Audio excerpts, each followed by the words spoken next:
नमस्कार मित्रांनो, राज्याच्या राजकारणातील रोज घडामोडी जाणून घेण्यासाठी तुम्ही जर आमच्या यूट्यूब चॅनलवरती नवीन असाल तर यूट्यूब चॅनलला सबस्क्राईब आणि बेल आयकॉनला क्लिक करा, जेणेकरून राज्याच्या राजकारणातील सर्व घडामोडी सर्वप्रथम तुम्हाला ह्या चॅनलवरती पाहायला मिळतील. राज्याचे दिवंगत उपमुख्यमंत्री अजित पवार यांच्या अपघाती मृत्यूबाबत राष्ट्रवादी काँग्रेसचे आमदार अमोल मिटकरी यांनी अनेक गंभीर शंका उपस्थित केल्या आहेत.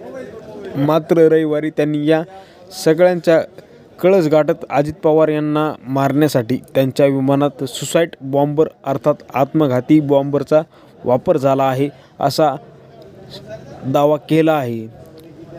एवढेच नव्हे तर अजित पवार यांच्या विमान पायलट सुमित कपूर यांना संमोहित केलं होतं का असा सवालही अमोल मिटकरी यांनी उपस्थित केला आहे.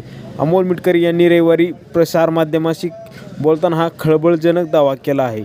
अजित पवार यांच्या विमानाने प्रवास करत होते त्या VCR कंपनीचे पायलट 2 वेळा बदलले गेले. ती कंपनी आधी नादुरुस्त होती, वर्षभरापासून कंपनीवर बंदी होती आणि तेच विमान अजितदादांसाठी 28 तारखेला देण्यात आले होते.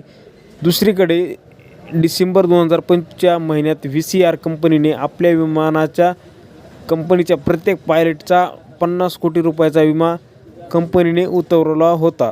जर 50 कोटीचा विमा उतरवला गेला असेल आणि जो पायलट वेळेवर बदलला गेला असेल आणि त्याला हिप्नोटाईज केलं होतं का, त्या आमिष दाखवलं होतं का? अनेक ठिकाणी हिप्नोटाईज करून सुसाईड बॉम्बरचा वापर केला जातो. दरम्यान अजमल कसाब याला दहशतवादी हल्ल्यासाठी पाठवलं होतं. दुसरीकडे राजीव गांधी यांची हत्या झाली होती, त्यावेळी देखील असाच प्रयत्न केला गेला होता. पायलटला हिप्नोटाईज करून पाठवलं होतं का, हा मोठा प्रश्न आहे.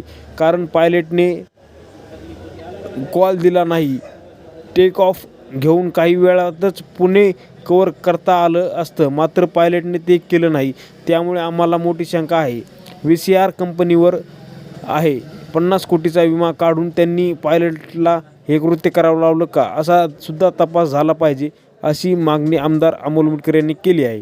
मंगळवारी दुपारी मुख्यमंत्री देवेंद्र फडणवीस यांच्या भेटीची वेळ मागितल्याचेही अमोल मिटकरी यांनी सांगितलं आहे. अजितदादांच्या विमान अपघाता प्रकरणात कुटुंबातील सदस्य म्हणून आमदार रोहित पवार पत्रकार परिषद घेत आहेत. त्यांच्या पत्रकार परिषदेत महाराष्ट्रासह देशाचे लक्ष लागलेलं आहे. मला अपेक्षा आहे 10 तारखेच्या पत्रकार परिषदेमध्ये अनेक गोष्टी कव्हर होतील. जे काही पुरावे त्यांच्याकडे असतील ते सादर करतील. त्यामुळे रोहित पवारांची पत्रकार परिषद पाहणं अतिशय महत्त्वाचं आहे असं मला वाटतं, असंही अमोल मिटकरी म्हणाले. तर मित्रांनो, तुम्हाला काय वाटतं?